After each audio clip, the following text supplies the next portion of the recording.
नमस्ते सम्पूर्ण मित्रहरुमा GK IQ को नयाँ भिडियोमा तपाईलाई स्वागत छ र यो भिडियोमा हामीले निकै महत्त्वपूर्ण विषयमा चर्चा गर्दै छौं र कमन सेन्स इन पीएससी अर्थात लोकसेवाको एक्जाममा कमन सेन्सको कतिको महत्त्व छ र कतिको चाहिँ हामीले चाहिँ प्रयोग गर्न सक्छौं भन्ने विषयमा चाहिँ चर्चा गर्दै छौं। एक्जाम्पल हामी दिने छौं र क्वेशन वाइज हामीले चाहिँ यो कमन सेन्सको कुराहरु गर्ने छौं।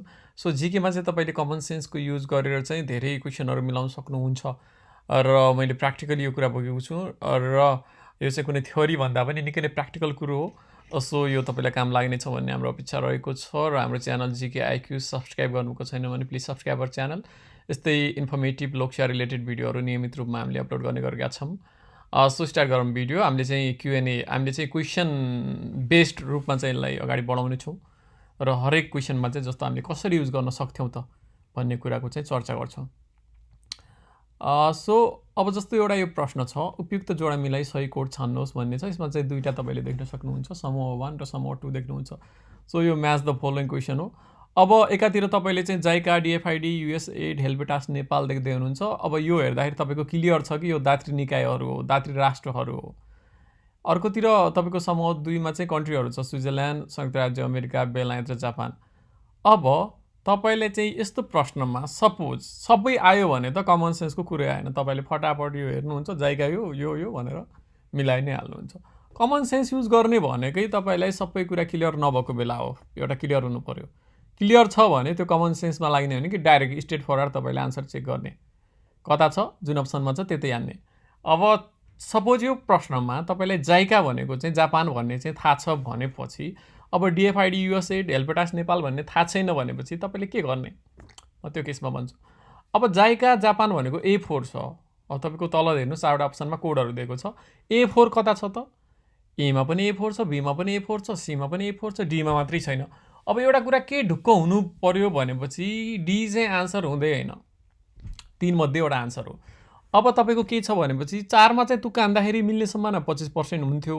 अब तपाईको चाहिँ A4 जानेकै आधारमा पनि तपाईले यो क्वेशन हान्नु भयो भने 33.3% करिब 1/3 चाहिँ मिल्ने सम्भावना रह्यो। तर अब तपाईले चाहिँ यो तीनटामै डाउट भएको बेला चाहिँ अब म बेसिकली रिकमेन्ड गर्दैन कि हान्नुस् भनेर। 2 मा डाउट भएको बेला चाहिँ हान्छु म पनि। अब तीनटामा अब तपाईले फेरि हेर्नु पर्यो कि अब कसरी मिलाउन सकिन्छ त। अब डीएफआईडी बाट तपाईलाई कुनै आइडिया आएन यो वर्डबाट। हेल्पेटासबाट पनि सपोज आएन। अब यूएसएड हेर्नुस्, यूएसएड भनेको छ यूएस को एड। यसो हेर्दाखेरि पनि चट्ट यूएस भनेको चाहिँ के त अमेरिका, युनाइटेड स्टेट्स। अब तपाईले यहाँनिर के लाउन सक्नुहुन्छ भने यो यूएसएड भनेको चाहिँ पक्का पनि तपाईको संयुक्त राज्य अमेरिकाको हुनुपर्छ। यो सेन्स तपाईको माइन्डमा आउँछ, यो एउटा सामान्य चेतना भनेपछि तपाईले के भेटाउनुहुन्छ त C2 भेटाउनुहुन्छ। अब तपाईको A4 र C2 हुन्छ यो लजिकले चाहिँ A4 C2। A4 र C2 तपाईको फेरि दुईटामा छ, A र B मा छ। अब यहाँसम्म तपाईले कमन सेन्स लाउन सक्नु भयो भने तपाईको आन्सर A र B जुन हाने पनि 50% चाहिँ सम्भावना छ। लक राम्रो छ भने त तपाईको मिलि नै हाल्छ। अब बाइ द वे मतलब बिग्रिने सम्भावना नि छ। अब यो हिसाबले तपाईको के भयो त सुरुमा चाहिँ तपाईको जाइका जापान मात्रै भएको केसमा चाहिँ तपाईको कति थियो सम्भावना 1/3 थियो। अब हेर्नुस् त 1/2 भयो। यसरी चाहिँ तपाईको के भयो त यस्तो चाहिँ एउटा क्वेशनमा भयो।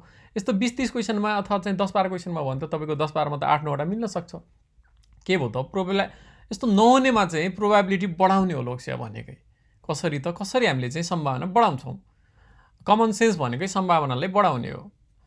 अब यो केसमा चाहिँ तपाईले जाइका र अब तपाईको यूएसएड जान्नु भयो भने के भयो त 1/2 भयो। तर योमा के हुन्छ भनेपछि तपाईको डीएफआईडी भनेको बेलायतको हो। यो थाहा भएको मान्छेले मिलाइ नै हाल्यो, हेल्पेटास मिलाइ राख्नु परेन। डीएफआईडी बेलायतको तपाईको चाहिँ यो छ B3 मा, B3 तपाईको कता छ यो चाहिँ A मा छ हेर्नुस्। B मा B3 छैन, B1 छ। सो तपाईको के भयो त आन्सर भनेको चाहिँ A4 JICA Japan, B3 DFID भनेको चाहिँ बेलायत, यूएसएड भनेको C2 तपाईको चाहिँ त्यो भनेको अमेरिका र D हेल्पेटास नेपाल भनेको स्विजरल्यान्ड D1। यसरी तपाईले मिलाउन सक्नुहुन्छ। अब अर्को प्रश्न हेरौँ। यस्तो प्रश्न छ, DIA मा राडार परियोजना डटको सहयोगमा बनेको हो भने राष्ट्रिय सहभागी र डटको सहयोगमा निर्माण भएको हो भन्ने प्रश्न रहेको छ। अब यो प्रश्नमा तपाईलाई अब दुईटा खाली ठाउँ भर्नुपर्ने छ। हरेक अप्सनमा चाहिँ त्यही भएर दुईटा अप्सन दिएको छ हेर्नुस्। हरेक अप्सनमा दुईटा के छ विकल्प छन् अथवा चाहिँ तपाईसँग चोइसहरु छन्। अब यो प्रश्नमा सपोज तपाईँलाई चाहिँ एउटा कुरो थाहा छ, तपाईँलाई केही थाहै छैन भने कमन सेन्सको कुरा नै हुँदैन। सो तपाईँ ब्ल्याङ्क हुनुहुन्छ कम्प्लिटली भनेपछि कमन सेन्सले काम गर्दैन। तर एटलिस्ट यो केसमा चाहिँ तपाईँलाई 2 मध्ये एउटा चाहिँ थाहा हुनु पऱ्यो। टिआइएमा जो त्रिभुवन इन्टरनेसनल एयरपोर्ट छ त्यसमा जो राडार प्रोजेक्ट छ त्यो चाहिँ जापानको सहयोगमा बनेको हो। यो तपाईँलाई थाहा छ भने अब हेर्नुहोस् यो चाहिँ कुनमा छ? जापान तपाईँको चाहिँ अप्सन बीमा मात्रै रहेको छ, जापानको सहयोगमा बनेको। त्यो पछि तपाईँको डिफल्ट आन्सर के हुन्छ त? बी नै हुन्छ। किन भनेपछि तपाईँलाई जापान 100% राइट हो भनेपछि त्यो पछि तपाईँले अप्सन ए सी डी हो कि अथवा पछाडि चाहिँ राष्ट्रिय सहभागी र चाइनाले बनाएको हो कि होइन भनेर तपाईँले सोचिराख्नु परेन। त्यसमा टाइम वेस्ट गर्नु भनेको ग्रेटेस्ट स्टुपिडिटी हो तपाईँको। किनकि तपाईँको त्यो जापानले बनाएको ढुक्क हो भनेपछि तपाईँले के बुझ्नु पर्यो भनेपछि अप्सन ए सी र डीमा चाहिँ छैन जापान भनेपछि त्यो आन्सर त पछाडिको जुन भयो नि राइट नै हुन्छ, किनकि अगाडिको कन्डिसन मिलिसक्यो। सो त्यो हिसाबले तपाईँले योमा चाहिँ टाइम वेस्ट गर्नु हुँदैन। यो चाहिँ निकै कमन कुरा भयो। I don't want to go through any more here. अर्को प्रश्न छ, नेपालमा प्रमुख 4 खाद्यान्न बाली अब उत्पादनको आधारमा चाहिँ तपाईँले बढीदेखि घटी भने तपाईँले डिसेन्डिङ अर्डरमा मिलाउनु पर्ने छ। को क्रम कुन सही छ भनेको छ। अब बढीदेखि घटी भनेपछि सबभन्दा बढी हुने र त्यसपछि कम कम हुने, डिसेन्डिङ भनेको चाहिँ सुरुमा बढी त्यसपछि कम को क्रम मिलाऊ भनेको छ। सपोज तपाईँलाई यसमा चाहिँ अब यसमा के छ भने कसैलाई केही थाहै छैन भने पनि उसले कमन सेन्स के लगाउन सक्छ भने चाहिँ धान त धेरै फल्छ। अब अप्सन 3टामा पनि धान त छ भनेपछि मेबी अप्सन डी सबै गलत नहुन सक्छ भन्ने एउटा लजिक हुनसक्छ। तर फेरि 3टामा भएको छ भने सबै गलत हुँदैन भन्ने चाहिँ हुँदैन, but most of the cases. अब धान तपाईँले थाहा छ र दोस्रोमा चाहिँ तपाईँलाई मकै हो भन्ने थाहा छ भनेपछि हेर्नुहोस् तपाईँलाई त्यो कहाँ छ हेर्नुहोस् त, धान र मकै बीमा मात्रै छ। त्यो पछि तपाईँले गहुँ कोदो जौँ हो कि होइन भन्ने कुरा सोचिराख्नु परेन अगाडिको क्वेसन जस्तो एक्ज्याक्टली, किनकि अप्सन एमा चाहिँ धान गहुँ छ, सीमा पनि धान गहुँ छ। तर यो यहाँनिर यहाँसम्म पुगेर पनि तपाईँको आन्सर 100% राइट नहुन सक्छ, किनकि धान मकैको अर्डर त ठिक थियो तर पछाडि चाहिँ यो गहुँ कोदो जौँ नभएर जौँ गहुँ कोदो दिइदिएको भयो त यो पनि मिस्टेक हुन्थ्यो, त्यही सबै गलत पनि हुन सक्थ्यो। तर तपाईँले धान मकै छ भने पनि तपाईँले चाहिँ यसमा झटाएर हान्नुभन्दा के हुन्छ भनेपछि यो अप्सन एमा धान गहुँ छ, तल धान गहुँ छ, नर्मली रोङ नदिएको होला भन्ने एउटा सेन्स चाहिँ लाउन सकिन्छ। मोस्ट अफ द केसेस त्यो मिलिरहेको हुन्छ। त्यही भएर धान मकै त्यसपछि गहुँ त्यसपछि कोदो र जौँ, option B is the right answer here. अब योमा चाहिँ अझै बढी कमन सेन्स युज गर्न सकिन्छ। कोलम्बो प्लान केसँग सम्बन्धित छ। अब यो तपाईँले चाहिँ सपोज न्युजमा कहिलेकाहीँ यो सुन्नुभएको भएपछि तपाईँलाई त्यसले काम गर्छ। तपाईँले एक्ज्याक्टली लोकसेवाको बुकमै पढेको होइन, कोलम्बो प्लानको बारेमा तपाईँले खासै स्टडी गर्नुभएको छैन, तर कतै सुन्नुभएको छ कोलम्बो प्लानमा चाहिँ कोही मान्छे चाहिँ पढ्न जापान गयो, कोलम्बो प्लानमा पढ्न यो कन्ट्री गयो भनेर चाहिँ तपाईँले यदि कतै सुन्नुभएको थियो भनेपछि त्यहाँबाट तपाईँले के सेन्स लगाउन सक्नुहुन्छ भनेपछि यो चाहिँ ह्युमन रिसोर्स डेभलपमेन्ट हो, जनशक्ति विकास हो। किनकि कुनै मान्छेलाई स्कलरसिप दिएर विदेश पढ्न पठाउनु भनेको त जनशक्ति विकास हो। यो न लुम्बिनी क्षेत्र विकासको कुरा आयो न महिला सशक्तिकरणको आयो। कुनै मान्छेलाई चाहिँ स्कलरसिप दिएर पढाइन्छ भने त्यो भनेको ह्युमन रिसोर्स डेभलपमेन्टको लागि हो। सो तपाईँले सेन्स लगाउन सक्नुहुन्छ कि यस्तो स्कलरसिप हो भनेर कतै सुन्नुभएको थियो भने जनशक्ति विकास भनेर चाहिँ सेन्स युज गर्न सक्नुहुन्छ। सो कोलम्बो प्लान भनेको जनशक्ति विकास। अब टाइड लोन केसँग सम्बन्धित छ अथवा टाइड लोनले के बुझाउँछ भन्ने प्रश्न रहेको छ। अब क्लियर छ हेर्नुहोस्, लोन त हो, 4 अप्सनमा ऋण ऋण ऋण भन्ने छ हेर्नुहोस्। अब कस्तो लोन हो भन्ने कुरा मात्रै सोधेको यो प्रश्नले। लोन त ऋण नै हो तर कस्तो लोन त, निशर्त कि सशर्त कि अल्पकालीन कि दीर्घकालीन। अब यो त सर्ट टर्म लङ टर्मको कुरा भयो। अब माथि चाहिँ अब तपाईँको चाहिँ शर्त र निशर्त भन्ने छ होइन। अब शब्द हेर्नुहोस्, टाइड भन्नेलाई हेर्नुहोस् एकचोटि, टाइडको अर्थ हुन्छ बाँधिएको, बन्डेड। अब त्यसको अर्थ के होला त यहाँ? अब अल्पकालीन दीर्घकालीन टाइम त बुझाउँदैन टाइडले, बाँधिएकोले चाहिँ तपाईँको समयको कुरा गर्दैन, या त शर्तको कुरा गर्छ यसले, या त निशर्त होला या त सशर्त होला। र टाइड भनेपछि कहिले पनि बाँधिनु भनेको चाहिँ शर्तको कुरा हुन्छ, तसर्थ फ्री होइन नि त। टाइड भनेको त बाहिरबाट चाहिँ बाउन्डेड छ, अब फ्री भनेको त निशर्त भयो। तर यहाँनिर के भयो, शर्तको कुरा छ भने चाहिँ टाइड भनेको सशर्त, अप्सन बी। अब अर्को प्रश्न छ हेर्नुहोस्, सुर्खेत जिल्लाको सदरमुकाम वीरेन्द्रनगर डट किनारमा अवस्थित छ भनेपछि यो कुनै नदीको किनारमा अवस्थित छ भन्न खोजेको होला। सुर्खेतको पुरानो नाम डट हो भन्छ। अब यो प्रश्नमा हेर्नुहोस्, सुर्खेत जिल्लाको सदरमुकाम तपाईँलाई चाहिँ सपोज अगाडिको थाहा छ, निकास खोला भन्यो भने तपाईँले चाहिँ पछाडिको चाहिँ के हो भन्ने चाहिँ टाइम वेस्ट गर्नु परेन। यो पनि अगाडिको जस्तै प्रश्न परेछ। जस्तो निकास खोला तपाईँलाई अगाडिको थाहा छ भनेपछि हेर्नुहोस्, BCDमा छैन, पातु खोला, बक्रा खोला, हर्दीनाथ भन्ने छ।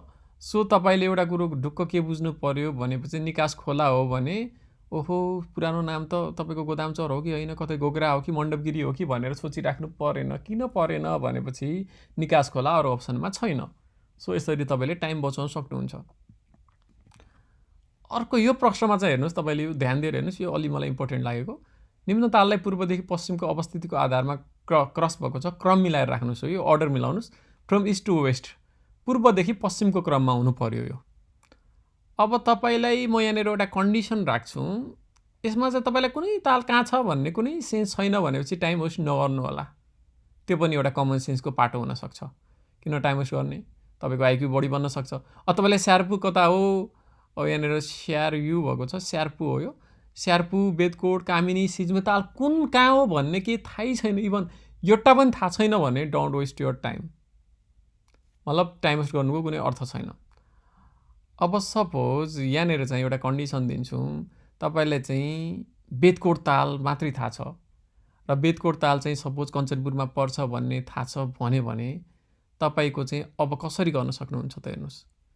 बेदकोट ताल भनेको कञ्चनपुरमा, कञ्चनपुर कहाँ पर्छ, सबभन्दा कहाँ पर्छ त, पश्चिममा पर्छ भनेपछि त यो सबै अप्सनमा चाहिँ के छ भनेपछि सबै अप्सनमा एउटा कुरो के छ भनेपछि सबै उही तालहरू छन्, अर्डर मात्रै जम्मल गरिएको छ तर ताल चाहिँ चारवटै उनी छन्।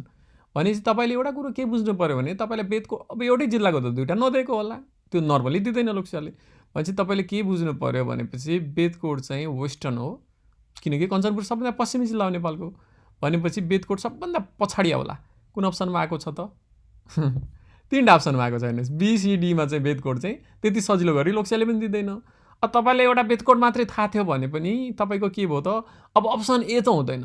अब तपाईँको एकदमै नाजुक अवस्था भयो, इक्जाम एकदमै ध्वस्तै भयो भने पनि तपाईँले चाहिँ अब त्यस्तोमा क्वेसन किन छोड्ने भनेर हान्नुहुन्छ भने BCD मध्ये हान्नुपर्ने अवस्था हुनसक्छ। किन, स्मार्टनेस इज द्याट, कि तपाईँको अब त्यति राम्रो स्कोर पनि हुने होइन, पास पनि सम्भावना छैन भने यो तिनवटामा कन्फ्युज हुनुभयो, एउटा त मिल्न सक्छ 1/3। अब चारमै तुक्का त हान्नु परेन, अप्सन ए त एटलिस्ट हान्नु भएन, कमन सेन्सले ए त हान्नु भएन। अब यो तिनवटा थाहा छ भने तपाईँले चाहिँ सरी बेदकोट थाहा छ भने तिनवटामा एउटा भयो।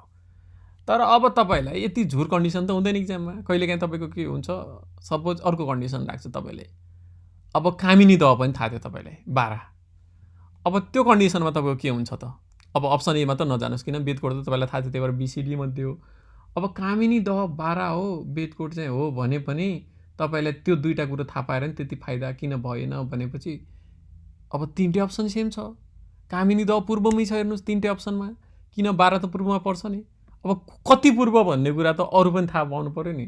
त्यही भएर अब चाहिँ यहाँनिर तपाईँले सेन्स अर्को कमन सेन्स के लाग्न सक्छ भने चाहिँ 12 भनेको अलिक धेरै नै पूर्व छ, किन बेदकोट त्यो बिचमा सायद अप्सनमा अर्को पनि ठाउँ हुनसक्छ भन्ने हिसाबले तपाईँ अप्सन बीमा नजान सक्नुहुन्छ।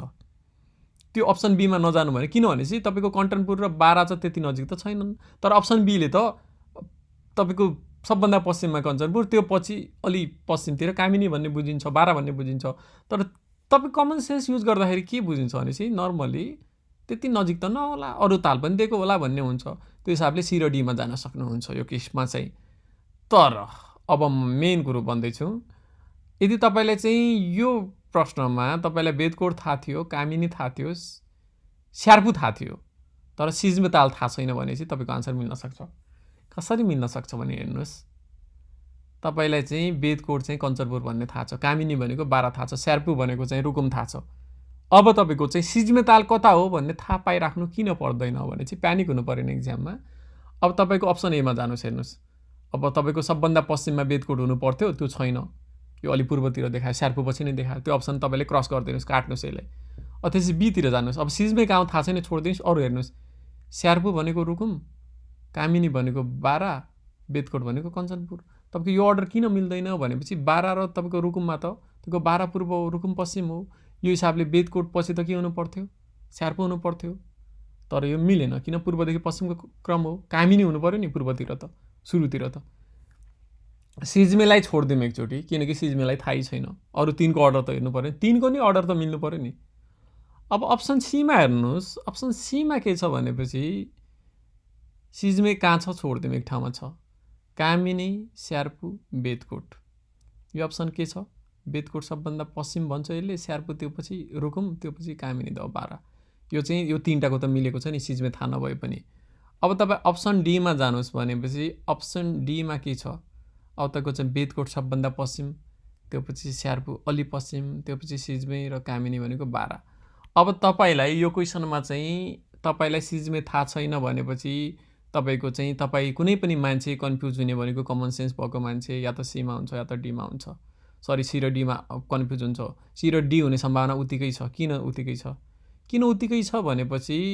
यो 3टा तालहरू जो छ बेदकोट स्यार्पु र कामिनी दहको हेर्नुहोस् अर्डर मिलेको छ अब सिजमे ताल भनेको कता हो भन्ने थाहा छैन भनेपछि सिजमे ताल भनेको कामिनी र स्यार्पु अर्थात् चाहिँ रुकुम र 12को बीचमा पनि त सिजमे ताल चाहिँ त्यो बीचको जिल्लामा पनि त पर्न सक्छ एकदमै पूर्वमै पर्छ भन्ने त छैन माथिको 2टा अप्सन त ल भएन ए र बी त हुँदैन सी र डी मध्ये एउटा हो त्यो हिसाबले तपाईँको आन्सर सी र डी मध्ये एउटा हुन्छ र यो 2 मध्ये हान्दाखेरि 50% आन्सर मिल्ने सम्भावना हुन्छ यो कमन सेन्स हो अब यो क्वेसनमा चाहिँ म आन्सर बताउँछु सिजमे ताल भनेको तपाईँको ताप्लेजुङ हो सबभन्दा पूर्वमा हो त्यो पछि कामिनी द 12 अलि पूर्व स्यार्पु द रुकुम अलि पश्चिमतिर आयो बेदकोट सबैभन्दा पश्चिम कञ्चनपुर सो यसरी option C is the right answer तर यदि कमन सेन्स युज गर्नुहुन्छ भने चाहिँ सी र डीमा कन्फ्युज हुनुहुन्छ र एउटा हान्नुहुन्छ सम्भावना 50-50 त हुन्छ पहिले कति थियो 1/4 थियो अहिले कति भयो 1/2 हेर्नु त 50% सम्भावना बढ्यो नि सो यसरी चाहिँ तपाईँको चाहिँ एउटा कमन सेन्स युज गर्नुपर्छ अब अर्को क्वेसन चाहिँ हेर्नुहोस्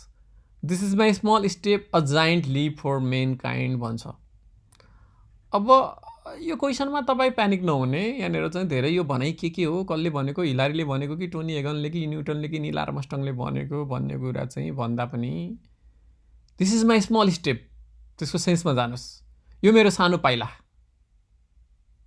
a giant leap for mankind ल बुझ्नु भएन त्यो भने के हो अलिक भेग छ त्यो भने चाहिँ छोडिदिनुहोस् त्यो म त्यसको मिनिङ पनि पछि भनौँला बट छोडिदिनुहोस् अगाडि this is my small step भनिरहेको छ क्या यो मेरो सानो पाइला अब तपाईँ कमन सेन्स युज गर्नुहोस् कि कुन मान्छेले त्यस्तो पाइलाको कुरा अथवा चाहिँ त्यस्तो भनौँ न त्यो स्टेपको कुरा कोसँग रिलेटेड छ यो मेरो सानो पाइला भन्छ पाइलाको कुरा तब आउँछ यो मेटाफोरिक रूपमा तब आउँछ त्यो भनेको कुनै कदम अथवा कुनै ठाउँमा पहिलोचोटि गयो अथवा एक्सप्लोर गर्यो भनेपछि हुन्छ लाइक कोलम्बसले भन्ला अमेरिका पत्ता लगाएको this is my small step अथवा भास्को डी गामाले भन्ला India this is my small step Thomas Alva एडिसनले त भन्दैन किन ऊ भनेको कुनै एक्सप्लोरर त होइन सो तपाईँले यो क्वेसनमा कमन सेन्स युज गरेर यो भन्न सक्नुहुन्छ कि या त हिलारी हुनसक्छ या त नील आर्मस्ट्रङ किन भनेपछि हिलारी हाम्रो चाहिँ माउन्ट एभरेस्टमा पहिलोचोटि पाइला टेक्ने व्यक्ति हुनुहुन्थ्यो नि नील आर्मस्ट्रङ चाहिँ केमा मुनमा सो तपाईँले न्युटन र टोनी हेगनलाई यसरी चाहिँ तपाईँले क्रस आउट गर्नुहुन्छ भनेपछि तपाईँको सम्भावना अझै पनि 50% छ या त हिलारी या त नील आर्मस्ट्रङ किन स्मल स्टेपको कुरा सानो पाइलाको कुरा गर्दैछ कदमको कुरा गर्दैछ सो यो भनेको this is my small step a giant leap for mankind भनेको मेरो सानो पाइला तपाईँको मानव कल्याणको लागि चाहिँ एउटा ठुलो प्रयास अथवा चाहिँ एउटा लिप कदम हुनेछ भन्ने हो विशाल कदम होइन सो यो चाहिँ नील आर्मस्ट्रङले मुनमा पाइला टेकेपछि भनेका थिए so answer D is the right तर यहाँनिर तपाईँले स्मल स्टेपलाई चाहिँ ध्यान दिएर एउटा सेन्स युज गर्न सक्नुहुन्थ्यो द्याट्स द कमन सेन्स अर्को प्रश्न छ ग्रामी अवार्ड सङ्गीतसँग सम्बन्धित छ भने आइफा अवार्ड केसँग सम्बन्धित छ अब तपाईँले ग्रामीलाई हेर्नु भएन आइफामा कन्सन्ट्रेट गर्नुहोस् आइफा अवार्ड सोधेको छ अब हेर्नुहोस् नर्मली चाहिँ आइफा भन्दाखेरि के लाग्छ सर्ट फर्म जस्तो लाग्छ आइआइएफए यहाँनिर इङ्ग्लिसमा त दिएकै हुन्छ फेरि ग्रामी award is related with the music similarly IIFA award is related with which of the following भनेर सोध्छ त्यहाँनिर आइआइएफए अवार्ड भनेर दिएकै हुन्छ भनेपछि तपाईँले त्यो एब्रिभेटेड फर्म देख्नुहुन्छ आइआइएफए अब त्यहाँनिर सेन्स युज गर्नुहोस् कि आईबाट के आउँछ त सुरुमा त आई छ यहाँ हिन्दी सिनेमा छ समाज सेवा छ राजनीति छ वातावरण छ यदि वातावरणसँग रिलेटेड थियो भनेपछि इन्भाइरोमेन्ट यस्तै यस्तै के आउँछ जस्तो युएनइपी छ युनाइटेड नेसन इन्भाइरोमेन्ट प्रोग्राम त्यसमा युनेप के हो त्यस्तो गरी आइयुसिएन छ होइन यस्तो यस्तो भनेपछि नर्मली के हुन्छ एब्रिभिएटेड फर्ममा चाहिँ त्यो केसँग हो भन्ने कुरा धेरै केसमा आइराखेको हुन्छ अब यहाँनिर पोलिटिक्स भएको चाहिँ कि सधैँ पोलिटिक्स नै पी नै आउँछ भन्ने त छैन तर यहाँनिर अब सर्ट फर्म छ भनेपछि यो केही तपाईँले के बुझ्न सक्नुहुन्छ भने आईबाट के थाहा इन्डियन पो हो कि आइआइएफए छ। अब आइआइएफए छ, एपबाट फिल्म पो हो कि अब Hindi cinema international Indian film अब एकाडेमी हो आइफाको अर्थ होइन। त्यो थाहा भयो भने त पुरिसक्यो, त्यहाँ जानु परेन। तैपनि त्यो थाहा छैन भने पनि तपाईँले इन्डियन फिल्म भन्ने कतै आउँछ कि यो एब्रिभिएटेड फर्ममै भनेर यो कमन सेन्स युज गरेर तपाईँले हिन्दी सिनेमातिर जान सक्नुहुन्छ मिलाउँदाखेरि। सो यसरी चाहिँ हामीले कमन सेन्स युज गर्न सक्छौँ विभिन्न प्रश्नमा, जुन प्रश्नमा तपाईँलाई कुनै सेन्स आएन, माइन्ड ब्ल्याङ्क भयो। तर यति भनिरहँदाखेरि तपाईँ चारै अप्सनमा ब्ल्याङ्क हुनुहुन्छ, कुनै पनि सेन्स आएन भनेपछि हानि राख्नु जरुरी छैन। तर तपाईँ 2टामा कन्फ्युज हुनुहुन्छ, 3टामा हुनुहुन्छ र तपाईँको एकदमै इक्जाममा चाहिँ अलि अनएक्सपेक्टेड रूपमा चाहिँ बिग्रिने अवस्था छ भने चाहिँ यसरी तपाईँले चाहिँ के आफ्नो चाहिँ पर्फर्मेन्सलाई बेटर गर्न सक्नुहुन्छ। सो त्यसको लागि चाहिँ हामीले कमन सेन्स कसरी युज गर्ने भन्ने यो भिडियो बनाएका थियौँ। र हाम्रो च्यानल जिके आइक्यू सब्सक्राइब गर्नुको छैन भने प्लिज सब्सक्राइब आवर च्यानल जिके आइक्यू। यस्तै लोकसेवा सामग्री हामीले नियमित रूपमा राख्ने गरेका छौँ। आजको लागि यति नै, हवस् त, नमस्ते।